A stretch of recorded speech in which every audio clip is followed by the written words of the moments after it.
It is just a huge honor today to be podcast interviewing Kenny Weiss. Thank you so much for coming by. Kenny Weiss is a certified professional life coach. His website is coachkennyweiss.com, and Weiss is W-E-I-S-S. And you can also pre-order his new book coming out in January? January 1. Yeah. January 1, and that's at coachkennyweiss.com/the book. So he's a certified professional life coach who helps people succeed, break through barriers, and repair relationships in every aspect of their lives. Using a unique methodology of guided conversation, you and Kenny can identify what events in your life might have produced fear, shame, denial, reveal how those previously unidentified experiences are holding you back from achieving your goals and preventing you from being truly, personally, and professionally happy. His practice concentrates on understanding and explaining emotions. More specifically, he examines how trauma, fear, shame, and denial keep us from the life we want. Quite literally, every choice we ever make in our lives starts with a feeling, not a thought. However, we've all been told not to deal with our emotions. Based on his own traumatic experiences early in his life and many years of research and studying human behavior, he developed the tools and techniques that teaches people how to get more out of life. He's a different kind of coach. Due to his own experiences with fear, shame, and denial, he's empathetic and collaborative in his approach. You will never be talked down to or feel inadequate about your particular situation. Over the years, many people have counted on Kenny to help them break through obstacles, overcome difficulties, get a new lease on life, and achieve the success they always knew they were capable of achieving personally and professionally. If you want to feel free and empowered again and be successful in a caring, kind, and understanding environment, he would be delighted to speak with you. And again, his website is coachkennyweiss.com. Again, thanks so much for coming on the show. Appreciate the opportunity. Oh my God, it's an honor. So, how many people, what percent of, Ahwatukee has 80,000 people. Yeah. What percent of 80,000 people do you think are dealing with emotional issues? In my experience, everyone. Everyone. This is something that I talk about in my book is trauma is universal. We've all been through it. A simple question, I do this in a speech all the time. I'll ask, do you remember the best day of your life?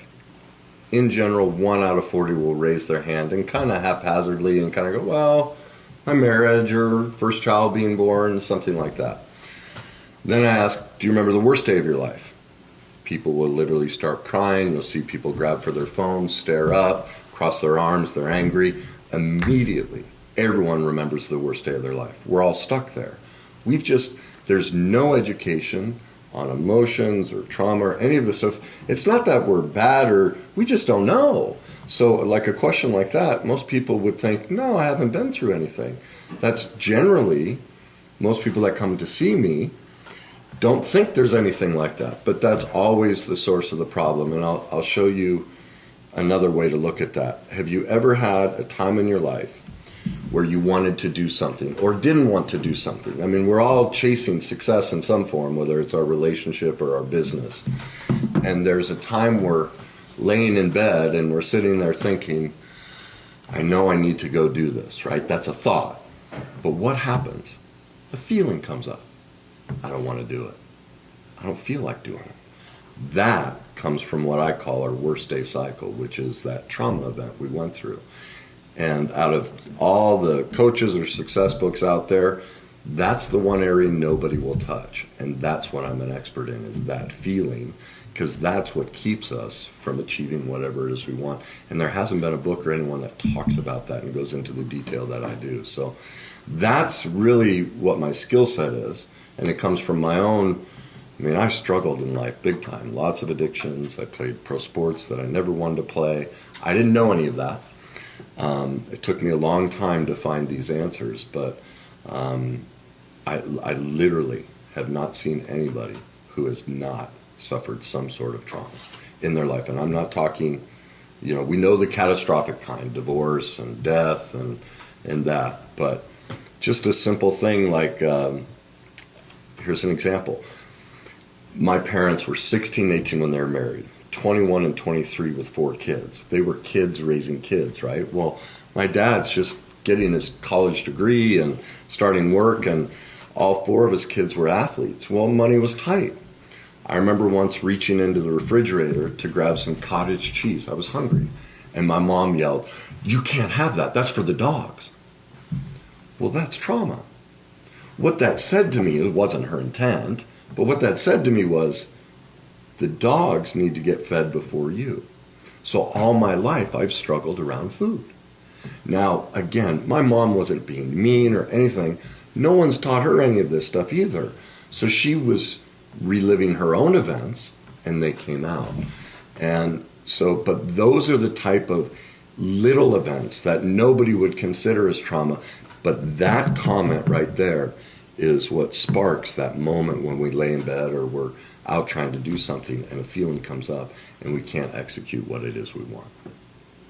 That is amazing. I didn't even know dogs eat cottage cheese. Well, when our dogs are sick, my mom, she'd stuff their medicine in the cottage cheese. So that's what it was about. It wasn't, like I said, she wasn't trying to be harmful. So tell us more about your journey. Is it personal or do you No, it's all over the internet. I have like 100 YouTube videos. I mean, basically what I found is the reason we love reality TV is we can sit on our couch and our addictions, our poor marriage, our poor job, whatever it is, and we can go, at least I'm not a train wreck like they are, you know? I mean, we enjoy them falling apart in front of us. Yeah. And we can text our friends. So really what I've done is I've taken that model and flipped it. Whether it's speeches or something like this, I share my story so that hopefully people out there go, well, I wasn't as big of a train wreck as he was. If he can get through it, maybe I can too. So for me, I had a typical trauma. I was 10 years old. I woke up in the middle of the night to use the restroom.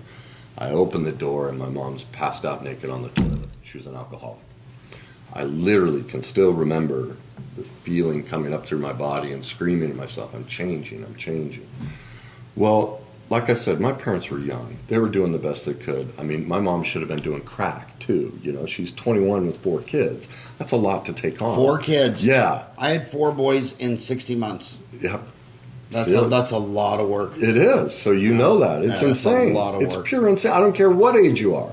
It's one child in your lifetime is a tremendous amount of work. So my mom was doing the best she can, but it was a lot for her. So now because of that, and my dad had come out of being beat to death as a kid. He never hit us, but he was filled with anger. He hadn't been taught how to deal with his emotions either, so he was very withdrawn and angry a lot. So what happened because of that is, like anybody else, we all develop coping skills. Well, I became an athlete. That was one of the things I did. What it all ended up in is I ended up becoming an alcoholic myself, a sex addict, a love addict, a spending addict, sugar addict, tobacco addict. Like I said, I played 2 pro sports I never wanted to play. I ended up filing bankruptcy. I went through 2 horrific divorces, child custody battle, and I contemplated suicide. My life was a complete mess because no one taught my parents any of this stuff either. So they couldn't, and no one taught their parents or their parents before them. So it's not that we're incapable, we just don't have the information. Now, luckily for me, one of the coping skills I developed to survive what I went through as a kid was I wanted to find out what happened to me. And I learned to feel what was going on in the house so I could navigate the situation. And that got me into the reading and all the research and things that I've done that have kind of figured out some things nobody else is talking about. So, my story, you can ask me anything you want. What sports did you do? I played both hockey and golf. I was a goalie in hockey. And then goalie in hockey? Yeah. So I assume you have no teeth. Actually, parts are fake, but it was from being pushed from behind in grade school into I guess the goalie's the only one really wearing a mask. When I started playing, it had been only a couple years since they started wearing masks. I mean, it was in the early 70s when I started playing as a goalie, and it was the late 60s that it really became mainstream for goalies. Do you remember that one famous referee umpire that still wouldn't wear a hat or anything? Was it Koharski? He's still. Yeah. I mean, last time I ever saw him, he's still old school. It's like, dude, how fast do those pucks go? 100? Over 100, depends on the guy, but you can get up to 105, 110. Who in Ahwatukee is the right match for you? Who should, and your website, if they go to CoachKennyWeiss.com, what are my homies in Ahwatukee going to find at CoachKennyWeiss.com? Well, you're going to find links to their videos and stuff, some sample videos. Obviously, there are a lot more on my YouTube page. You're going to see some basic descriptions of people that I work with. I tend to work with couples that are struggling. Really? That you just read my mind. My next question is this an individual thing?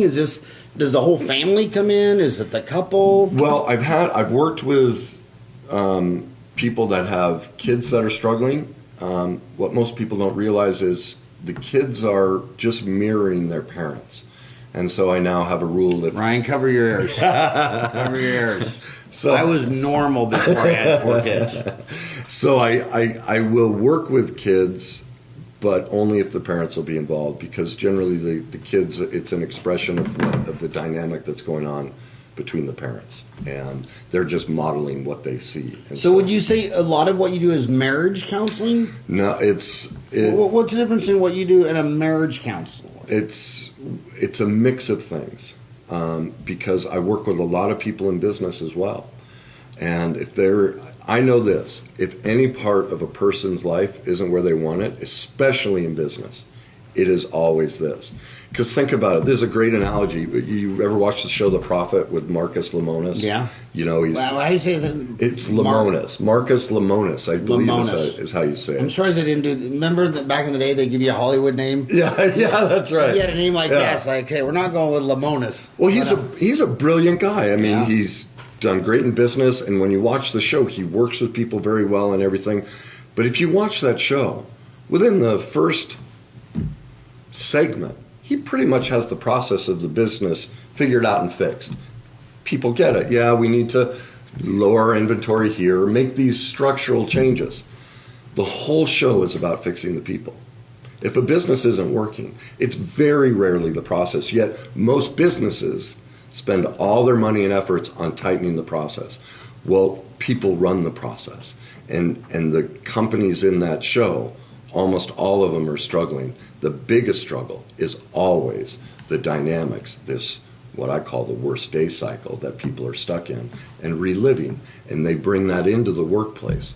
So if somebody's starting a new business and they're struggling, it'll always be this. If someone's in a career and they're floundering, it's always this. If it's a relationship, it's always this. This isn't a personality type setup where a lot of systems are. We have all been through some event that we haven't reconciled, and my book will talk to you about the whole process, how we go through that, and we actually pick careers to relive that. I already know. The second I walk in the door, if someone's in real estate, I know what their childhood was like. There was complete upheaval in the home. They either were an army brat, or they moved around a lot, or they had some event around the household. So they're reliving it. They're buying and selling homes nonstop and reliving that same chaotic environment. Doesn't mean it's bad, but they're trying to reconcile that event they went through. So whatever career it is they're going, it's just like me. The reason I played pro hockey and pro golf were 3 reasons. I had an older brother who was huge and kicked the heck out of me. Well, we'd play street hockey. He'd tell me to get in the net. I figured out real quick the only way I could ever take him off was by stopping him. That's how I could beat him up, by stopping him playing hockey. The second reason I played hockey was my dad was always angry. I wasn't allowed to be angry. Well, what happens with a goalie? He stands out alone. And what happens when he gets scored on? It's his fault. Who does he get angry at? Himself. Both hockey and golf were the only places I could express anger, and I took it out on me. It was safe. That's why I did it. I didn't know for years I never wanted to play either sport, but I was exercising that trauma that I went through, trying to find an answer to it. And that's what we all do, but we're completely unaware of it. And so I walk in a room, someone talks about their business, I'll know right away what things would most likely be getting in their way of success just by the career they chose. Somebody in finance, They went through some sort of money event. They either didn't have it, had too much of it, so they're trying to reconcile it. It's consistent through every field. So, well, you know, people, that's what's difficult with me is, am I a life coach, a business coach? It's always been hard to classify me because mine bridges the gap. Like I was meeting with a friend of mine the other day who's working with a great business coach. I know the guy. He's awesome. Everything he teaches is dead on. He's already seen improvements in his business, but there are certain areas. And he goes, yeah, he wants me to do this. He named a couple things. I don't want to expose him. And I said, so how's that going? He goes, I don't want to do it. I said, why not? I just don't feel like it. That right there tells me two things. One, as a kid, he wasn't allowed to make his own choices. So when someone asks him to do something, he doesn't know what he wants. That's why he can't pursue it. Two, that feeling comes up.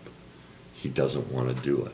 That's what's stopping him from executing this perfect plan that this executive coach has for him. But typical coaching won't address that. So what am I? It's tough to place me. Life coach, business coach. It doesn't matter what your situation is. This is an unaddressed area in all of the coaching and personal health field that I've kind of found my own niche. So that's why I work with such a broad range of clientele. So tell us about your journey, how you got to Ahwatukee.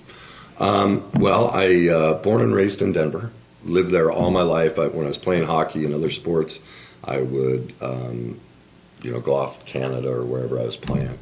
But I always came back to Denver. But I had enough. Honestly, I'm sick of cold, the snow. I'm done with it.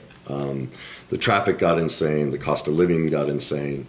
I was ready for a change. At the time, I was playing pro golf, so this was the place to be. So there were a lot of different factors that brought me out of here, and I just love it here. I mean, so how long you been in Tukey? Let's see, October will be 3 years. 3 years, and do you like it? Yeah, love it. Yeah, I'm not far from you. Yeah. So are you been finding clients in Ahwatukee, or is it more coast to coast? Or? I have two offices. I have worked with people.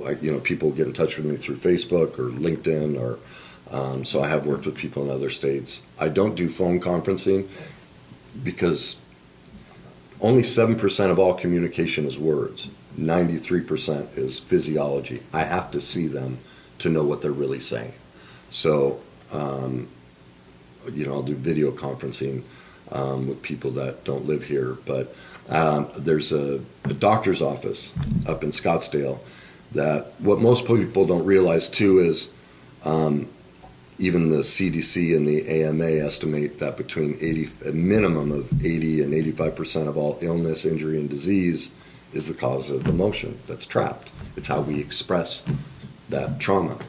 And so there's an office up in Scottsdale that I now work out of on Mondays where, clients can only get so far recovery, and then I'll begin to work with them, and we kind of, as we go back and address these things, those health issues clear up.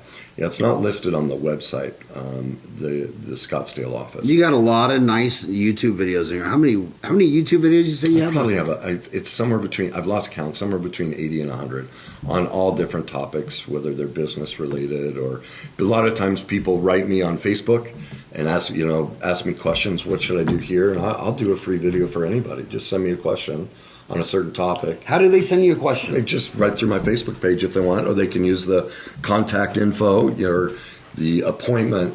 You got to remember. I was 42 before I got a smartphone. Yeah. So Ryan, how do you? So you go to that hamburger thing? Those yeah, three? you could. There you go. And then contact. Yep, contact. Okay. So to set an appointment, you can go through that. Send me an email through the contact. There form. it is. Your name, your email, your phone number. Please contact me regarding the following. Check all that apply. Booking a session, speaking to a group, other. That is amazing. So you have a Tempe office and a Scottsdale office? Yes. And but you live in Ahwatukee? I do. I live literally not 5 minutes from here. 5 minutes from here? Yeah. That is so you have a Tempe location, and that's baseline in what about? Right at the entrance to Arizona Grand. The Arizona Grand Park. Yeah. Literally, when you turn in on your right. right-hand side, there are those little trees.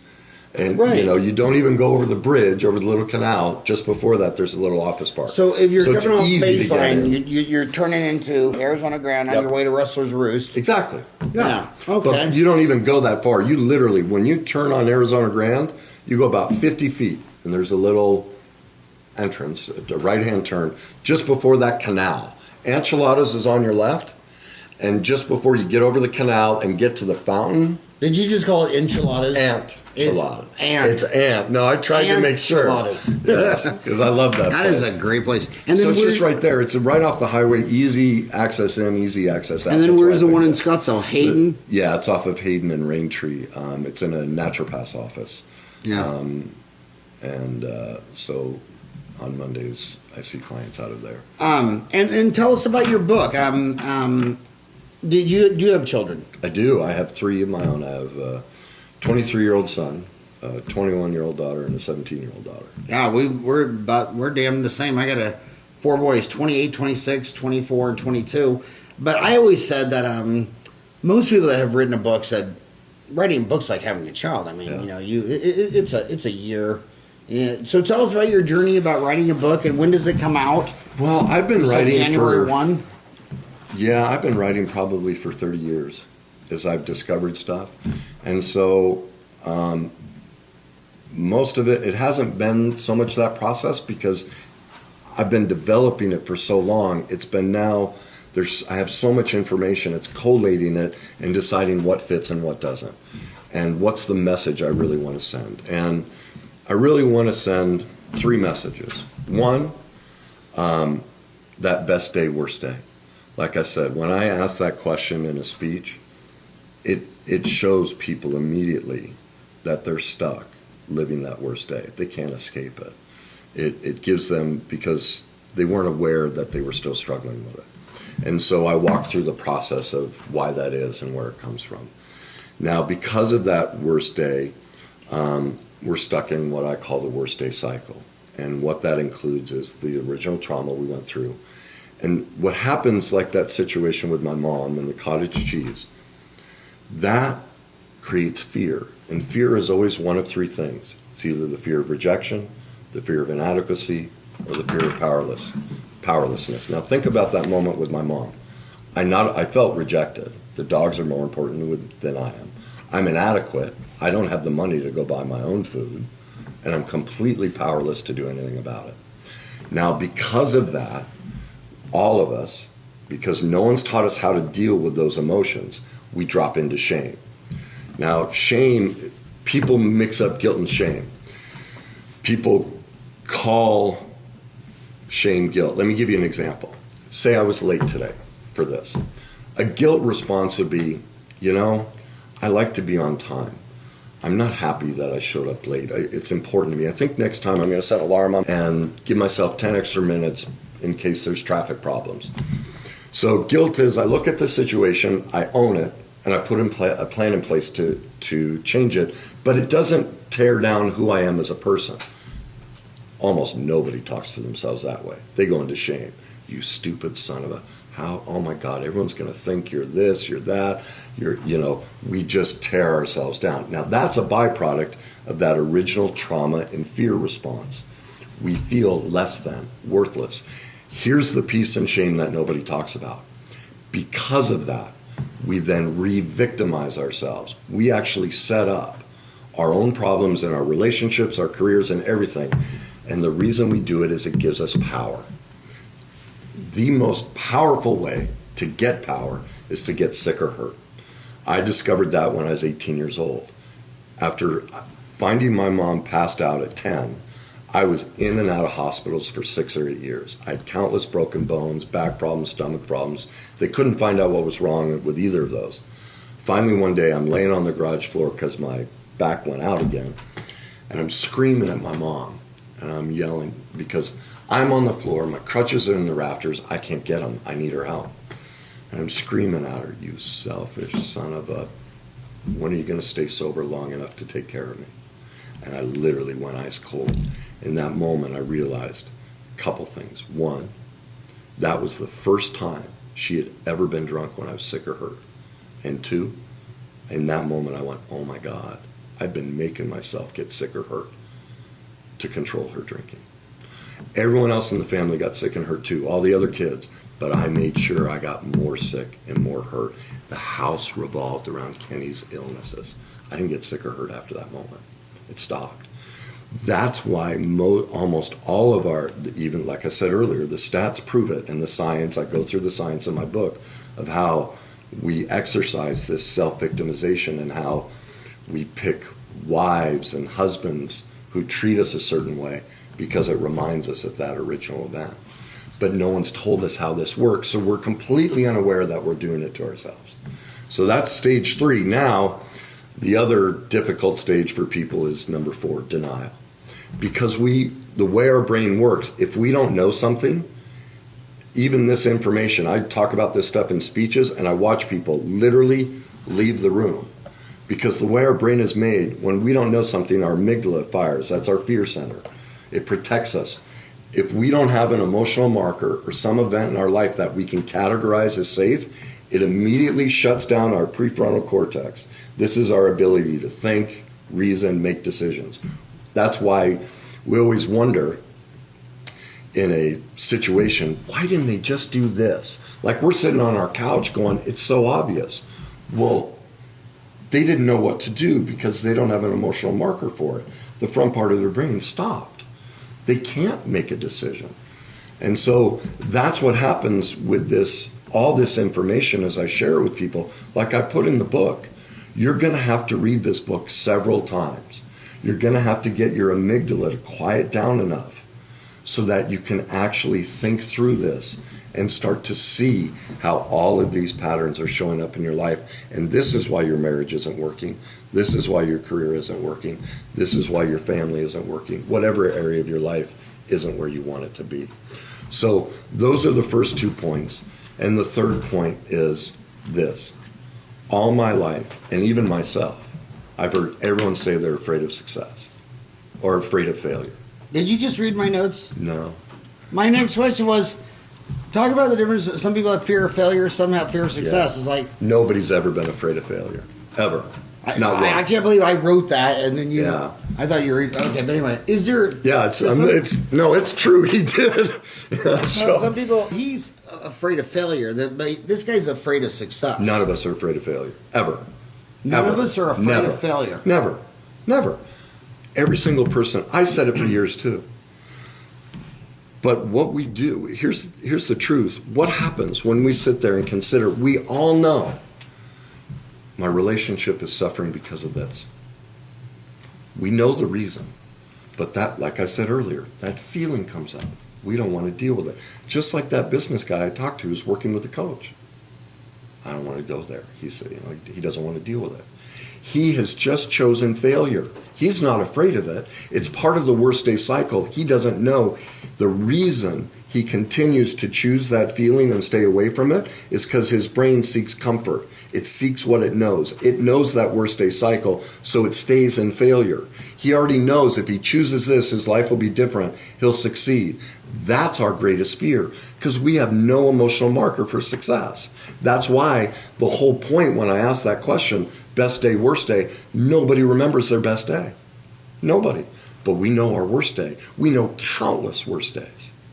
We're stuck in failure. We live with it every day. We know if we addressed our addiction or whatever it is, we could have this success. That scares the living hell out of us. We've never been there. Remember our brain, our amygdala. If we don't know this, we pull back from it. But that's also why we've never been afraid of failure. Everyone, it's comfort. Our brain seeks homeostasis. It never wants to work. It looks to repeat the exact same thing it's always done. And that's why failure is the most comfortable for all of us. It was for me too. You know, it just seems like if you talk to anyone, the number one stress in their life is, like, say, when you're talking about the profit. Yeah. The actual business problem, the inventory, you need a marketing plan, a website, it's never that. They always say, like we're coming in the fall now, Thanksgiving dinner, oh my God, going home for the family Thanksgiving dinner, meeting at Hanukkah or Christmas. It's the people.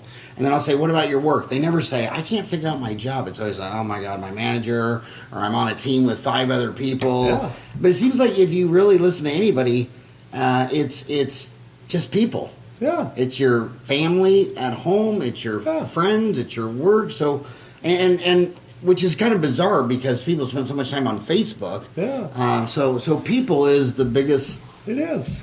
Yeah, and did you ever take a class on how to have a relationship or a friendship or deal with emotions? I never did. I thought it was funny when we were little, my parents were very devout Catholic. Mm-hmm. And they were so against any schools teaching sex ed because that's something that should be taught at home. Yeah. I went to a Catholic college, Creighton University.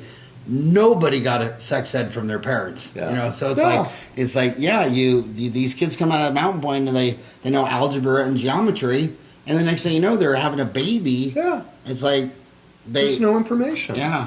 What people don't realize is literally every single thought you ever have is a byproduct of a feeling. There's a lady named Candace Pert who in the 70s discovered all this. If you want to, like me, if you're a junkie, read a book called The Molecules of Emotion. And she's the one who discovered it. So what most people are chasing is changing your thoughts. Well, I played pro hockey. I'd sit there before a game going, come on, you're great, you're great. I'm going to do this. I didn't. Because that feeling inside, all I felt was pure terror. Because of that feeling, all I could see was the net getting filled with pucks. Until you learn to change the feeling, your thoughts can't change. And until then, your actions can't change. Everything we do in our life. Take whoever is watching this podcast for the next 30 minutes, whatever it is you do, you reach for a glass of water, you reach for the remote, you get up, whatever you do, watch. Every single choice you'll make is based on a feeling. All of a sudden you're going to feel, like you said, stress. Well, let me correct something first.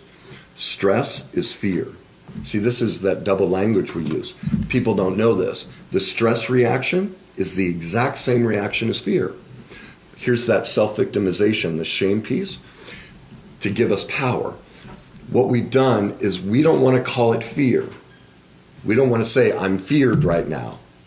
Because what does that mean? I'm weak, I'm inadequate, I'm powerless, and you'll reject me. Remember? So we call it stress. What does stress say? I'm superhuman. I must be the perfect father. I must be the perfect businessman. And I must be doing so many activities in the community. I'm so overwhelmed with how great I am, I'm stressed. So what we've done is we've taken a situation that is victimizing us. We're overextending ourselves, and we've flipped it and given it a term that gives us power. You just proved my point. That's what we do with everything, is we use these things, stress ourselves, which is fear, but then we use it against ourselves, but then we shift it into something that creates a false power so we don't have to deal with the root cause of the issue. So, see, we have different backgrounds because in dental school they taught us stress equals force over area. Now he's saying stress equals fear. Well, when I was building homes, that was another career I had. I used to build homes and custom furniture, so I know that one. Take this into a totally different area. When I asked you who is your client, you said couples. So you do business, but you do couples. I've always found it extremely disturbing that ever since they installed 911, the number one call of every state, every year, period, has always been domestic violence. If you would talk to a normal person and say, what do you think people most likely call 911 for? Do you think they'd say, well, of course, a heart attack. Yeah. Grandma fainted at Safeway, or maybe a car wreck. That's the minor. In fact, I talked to a patient there, he's a fireman in Ahwatukee, and he said fires aren't even 10% of their calls. Wow. But so we're here in Ahwatukee. The number one reason anybody would call 911 is domestic violence. How does what you do relate to that? Here's the thing about anger, and I didn't know this either. Anger in any form and at any time is always a veil for fear. Always. What you're seeing is, and I had this happen to, I'll tell you that story in a second. I had this happen to me in a speech I was giving. I was explaining the fear dynamic and how anger works. And the reason we choose anger, remember the shame piece, we're trying to get our power back. So what's a great way to get our power back? We get big and angry. That's the fight portion of the fight, flight, or freeze fear response, okay? So what happens when somebody's angry? What I've learned is when someone's angry at me, what I'm really witnessing is a child of some varying age reliving their worst day cycle, and they're literally screaming at me. I ignore the words, whatever the words may be, and what they're really saying to me is that, please don't find out how inadequate and powerless I feel right now, and by God, don't you dare reject me. That's what's really being said. Now, if couples knew that when their spouse was yelling at them, if they could recognize my spouse is hurting right now, something has triggered them in their worst day cycle and they're caught in it, do you think they'd yell back? No, they'd have tremendous empathy.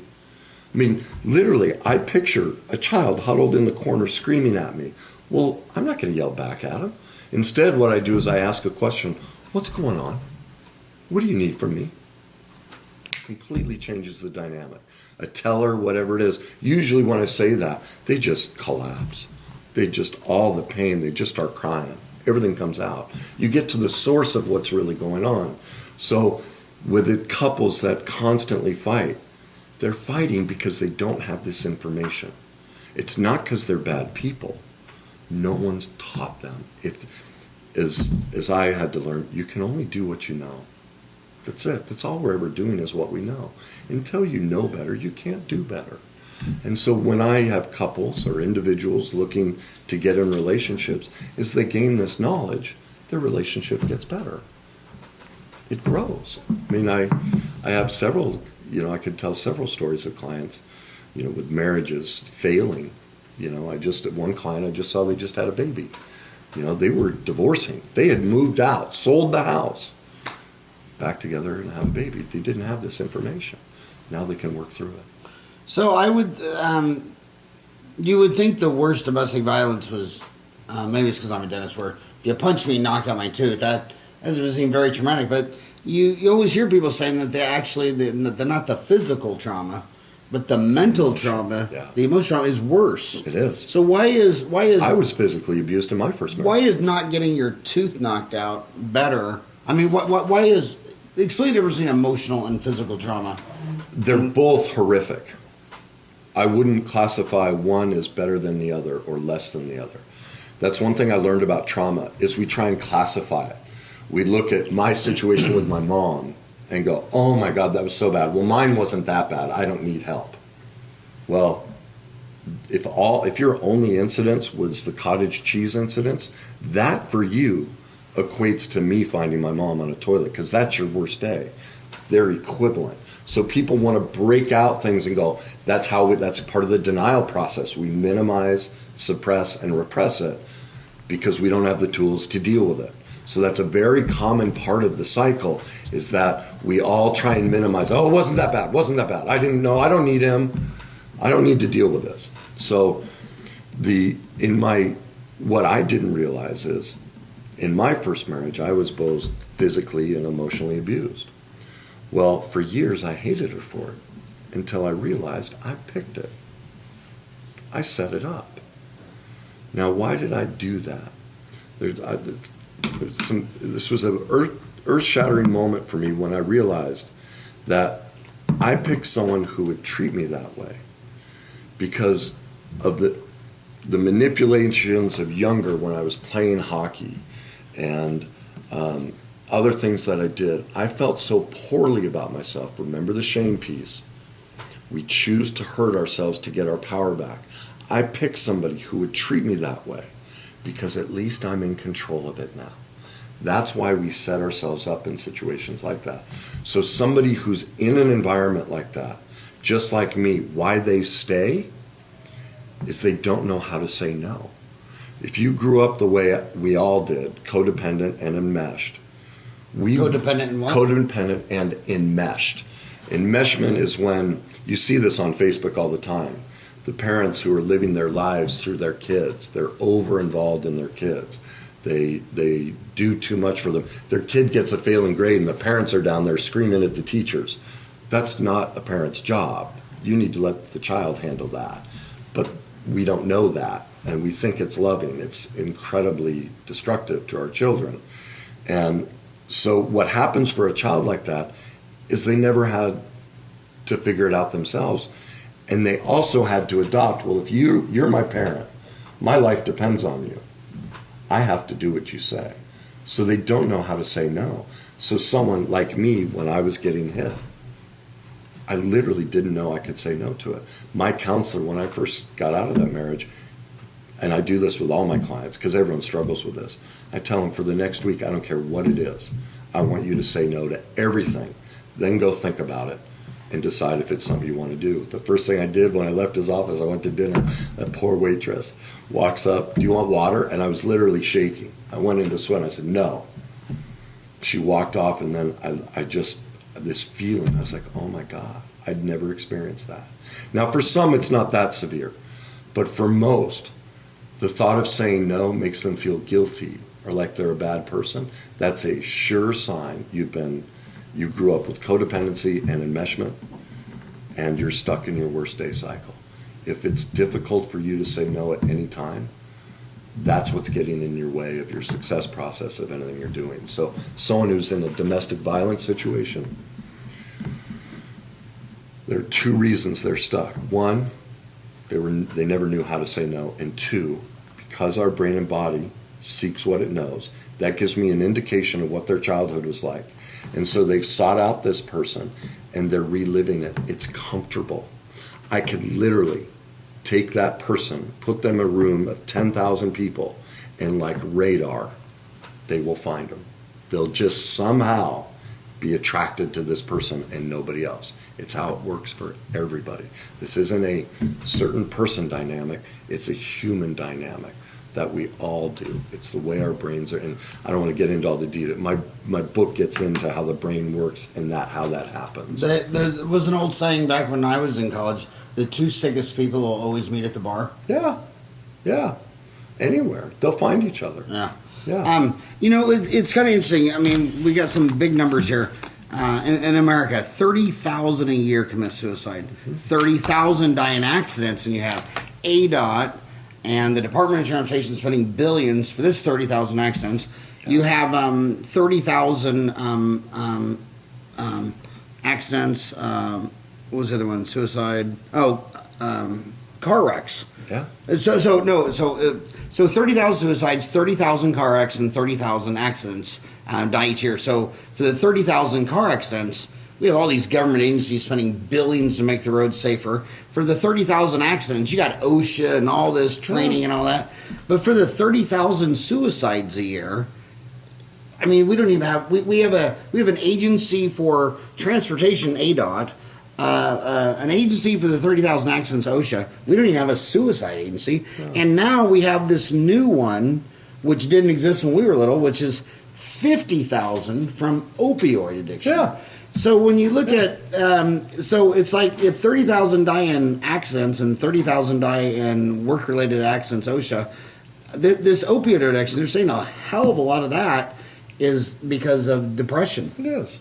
Yeah. So talk about would your and as far as talking my book trauma, talks about all that kind of stats. I mean, 1,000 people a day just ODing on prescription meds. Because here's our medicine. How we pursue health is through pills, because who funds it? Drug companies. Now, I'm not saying it's not a noble pursuit to try and help people. But do you think drug companies want to pay someone like me to help somebody emotionally? Where do they make their money? Ask yourself, when you go to the doctor, how long are you there? 10 minutes. 10 minutes? If that? Do they even touch you emotionally? Yet the stats and all the science out there points to whatever your health condition is, it's almost impossible that it's anything other than emotion. And they don't ask or touch anything to do with it. We have a massive bias because of this worst day cycle that I talk about in the shame piece. I can't go near emotion. Can't go near it. Well, it's a paradox. Until you go with that emotion, you're stuck. Yeah, and then they'll go to school at Mountain Point, Desert Vista, and ASU, and U of A, and to become anything, you got to take algebra, geometry, trig. You know, I've practiced dentistry 30 years. I've never used my algebra, trig, geometry, and then I talk to every one of my dentist friends. What stresses you out about dentistry? It's never the root canal. It's the people. It's the staff or the patients. Yeah. I mean, and it's tough for dentists because imagine almost every other person that comes in and says, "Hi, Kenny, I hate going to the dentist." And you're like, "Well, not." And for 30 years I want to say, "Well, you know, I hate patients." Someone says, "I hate dentists." Well, I hate patients. So there. How does that make you feel? Would you like to walk into an environment where your immediate adversaries? Yeah. That's incredibly uncomfortable. Here's a perfect example. Just down the street, there's right by the Safeway there's that haircut place.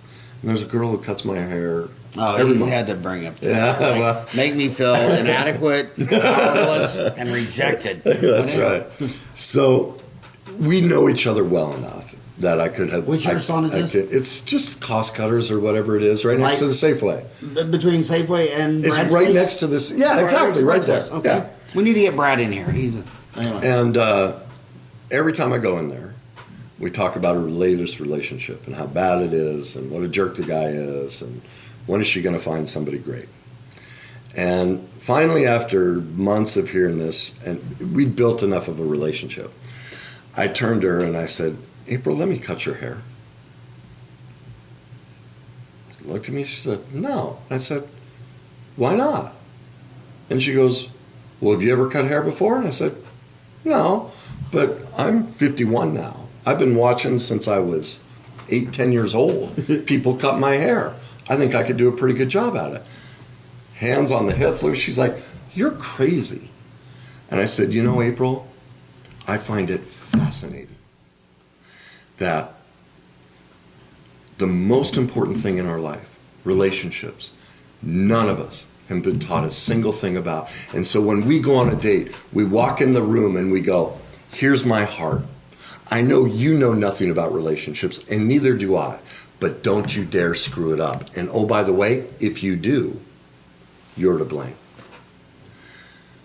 What's fascinating is we won't allow ourselves to get help or talk about any of this, but yet something that no matter how much we destroy it, if I butchered her hair, it grows back perfectly on its own.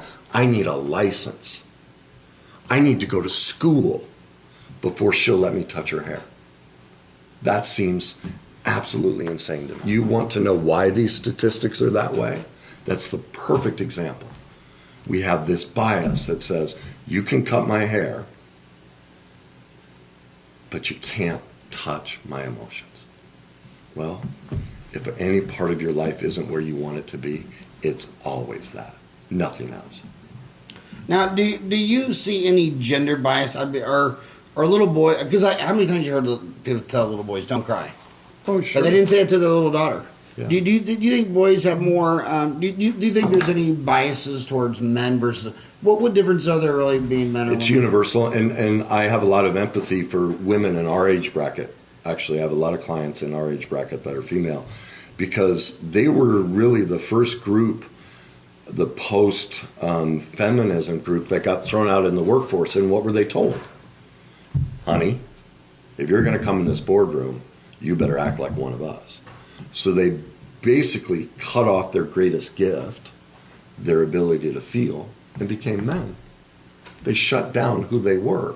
The model they were shown and told to pick up was one that already didn't work. And so now you have women in our age bracket who are filled with rage. They feel caught between two worlds. They can't be a female and they can't be a male. Who are they? There's never been any for either side, because neither side has been helped emotionally. We're constantly at odds. And so is there a bias? No, I think it's equal opportunity of if you deal with emotion. Because what happens to girls who express emotion? They get beat. Yeah. She gets beat down just as much as the guy who. It's equal opportunity. Any admission that you deal with emotions in our society. It's much better than it was, obviously, but these stats and everything prove it. I can't believe that when you and I was at the, Ryan and I were in Winnipeg, Canada. They just built a $500 million human rights museum, and you knew all the big stories of the American Indians, slavery, the Holocaust, but I was blown away at so many other areas that I hadn't thought about enough. One was this woman who every year she'd run, and we were already alive, every year would run the Boston Marathon, but she's a woman, and had a picture of these big, fat, 6 Boston Irish fat cops chased her down and body slammed a restaurant. This go on year after year, and I'm thinking, are you out of your mind? But then last week, Saudi Arabia was the last country to let women drive cars, and it's like, so in our half century, 50 laps around the sun, it's gone from they couldn't enter the Boston Marathon to now finally they can drive in Saudi Arabia. And I look at these women. It's tough because they're told to be a workaholic at work, and then they got to be and make sure you have the dress and heels on when you get home, honey. Yeah, and be the mom. Yeah. And it's like how is that fair? And gender inequality is structural in the workplace, because if she has to go home and be soccer mom, but the only people getting promoted are the ones that after work go out and have dinner with the boss and have drinks till 9, and it's like this isn't adding up. The other thing you're seeing though is it is starting to flip the other way. Watch TV commercials. Men are completely emasculated, completely ridiculed, just like women used to be. I mean, watch TV commercials. Men look stupid and dumb. They never have an answer, and only the woman has the answer. Now, I know what their attempt is. They're trying to show both sides are completely capable. But to do it, just like they did as we grew up, 50, 60s, 70s, they belittled women. Now they've just flipped it and they're belittling men. So we have young boys growing up going, they don't know what it is to be a man. Right. It's not okay to be a man. Really, that's the shift. It didn't used to be okay to be a woman. Well, now it's shifting. It's not okay to be a man. So you ask me, is one side going through it? No. Everybody's struggling with it. It's funny how television viewership is funny. They say the only people still watching TV really, like it used to be, are over 50, which is our age, and under 25, they're like, oh. But I think the funniest thing about watching, if I watch the news, the commercials in the first half are all these prescription pills, where they tell you 20 side effects, and then after you watch that for the first half hour, the back half hour is all these law firms doing class action lawsuits against the drug companies. Against drug companies. Well, do you want to know how those pills work and why that happens? I'll make it really simple. Here's what happens. Every emotional trauma we ever go through, we literally store it in the cells of our body. I won't get into the detail of it, but we store our emotional trauma, any event, physically in our body. That's what pain is, okay? So let's say, you mentioned depression earlier. Let's say on a cell there are what called receptor sites. Let's say there are 100 of them, to keep it simple, and 30 of them are firing. And let's say those 30 are the depression, okay? So this person, their cell is literally sending a signal to the brain to secrete certain chemicals, so now they feel depressed. That's all we're ever doing, is secreting a chemical addiction within inside our body that is a certain feeling that then creates pains or whatever, okay? This is all basic medicine. So what pills do, the idea is they come over top of that cell. Now the problem is they don't attach to those 30 receptor sites, just those. They attach to the whole cell and shut it down. Now, you talked about side effects. Those 70 other receptor sites that weren't firing, that's what you've just opened up. Those are side effects. It's like taking a fresh orange and squeezing it. Receptor sites that weren't firing, you've just opened them up. And that's why there are all these deadly side effects. Now you've opened up other trauma and other issues that weren't firing, and now they're active. So what's the next solution? Bring another pill on top to shut those down. Another and another. That's why. But here's the confusing part. So back to your website. So you said in Scottsdale you practice a day a week until the Mondays with a naturopath. They were seeing, because they're aware of what I teach and talk about, and they kept running into, they could only get clients so far health-wise. And so the ones that were willing, because of this bias against dealing with emotions, they would send them to me. Now, And then the remaining part of their issues would leave because we dealt with the root cause. and then in Tempe, are you with a? It's my own office. Just The point I was making about that, to go back to the naturopath. So you look at the fact that there's 7.5 billion people on Earth.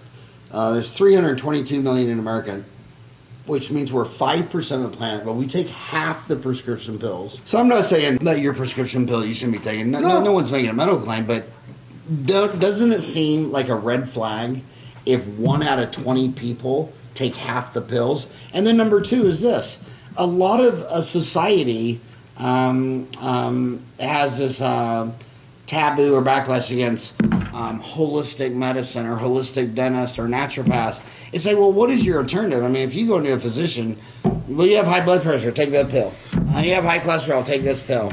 I mean, I'm depressed, I'll take this pill. Do you need anything else? It's like, and that's the norm. So we're supposed to say, oh, well, the sacred cow is an MD, and you already know the average appointment is 7 minutes. And I mean, I've been looking at health histories of people in Ahwatukee my whole life. I mean, you can't get to be 65 and not be on 5, 6, 7 pills. But you know what I have noticed? And again, I hope this isn't taken out of context, but all my patients who are 90 to 100 years old, you know what they all have in common? they're not on pills. They're not taking 5 different prescriptions. Yeah. And they had a different part of the journey when they were got high blood pressure. They decided to change something physical.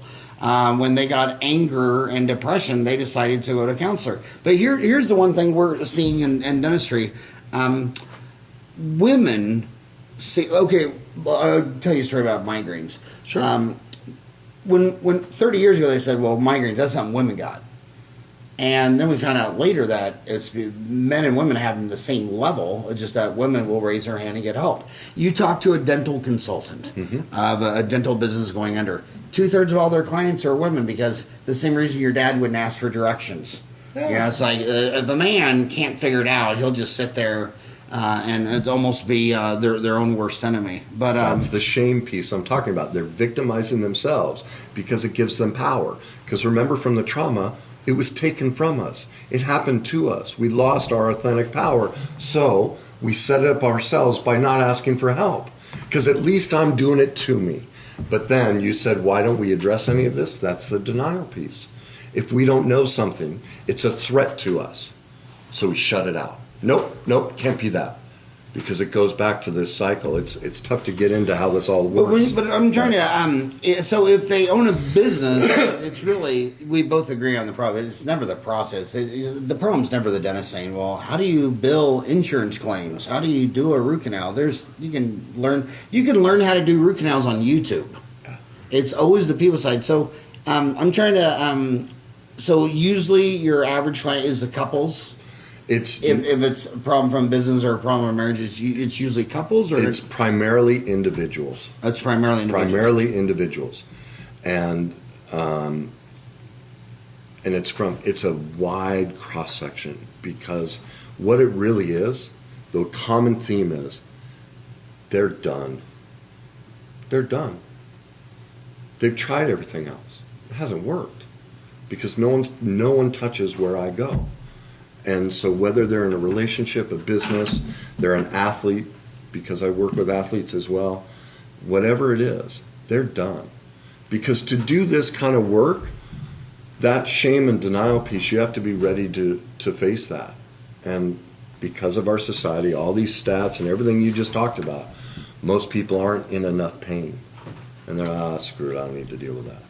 Well, as I've told certain people, I'm like, then you need to accelerate your pain. Do more drugs, pop more pills, eat more, have more affairs. Just go inflict more pain on you so that it gets too much. And at that point, then you'll recognize, look, it's not working. I have to do something about it. So my general clientele isn't specifically just this. It is specifically, it's people who want an answer. That's the general theme. And that can be a mix of business people, a mix of couples or a family dynamic.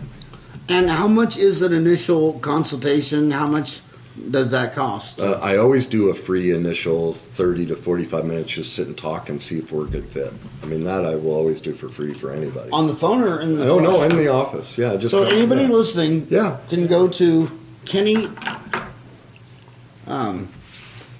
Weiss, CoachKennyWeiss.com. Yeah. That is amazing. So if they just want to see if we're a good fit, I'll sit with anyone for 30, 45 minutes and just get a general idea of what's going on. Well, that is a neat, and then that is very amazing. And then price wise, I have 3 tiers. Some people just want to go individual sessions. For that, it's $200 an hour. Then I sell packages, a package of 10 or a package of 20. At a package of 10, it's $1,500 up front. And so it drops to $150 an hour, and it's a full hour. It's not 45 minutes, and like a lot of people do. Or you can buy a pack of 20, and then it drops down to $125 per session, or $2,500. So that'll split into payments, but so it's pretty commensurate with the type of work I do, price-wise. But I think we can both agree that people in Ahwatukee are still better than the ones over in Tempe and Chandler. Come on, dang Glendale, come on, they're not even. I'm with you on that. These are the best people in Ahwatukee. But I seriously, you and I could have been watching the Arizona Cardinals today, and it's a Sunday, and I'm taping it, so don't tell me the score because I'm going to pretend I'm going to watch it live, but. I think that's pretty damn cool that when the Arizona Cardinals are playing on a Sunday afternoon, you decided to come by my house and speak to my homies in Ahwatukee. Thank you so much. Good luck with your new book coming out. I appreciate it. And thank you for all you've done, and it was just an honor to podcast with you. Well, thank you for the opportunity and give me a chance to talk a little bit about what I do, and hopefully, if somebody's out there struggling,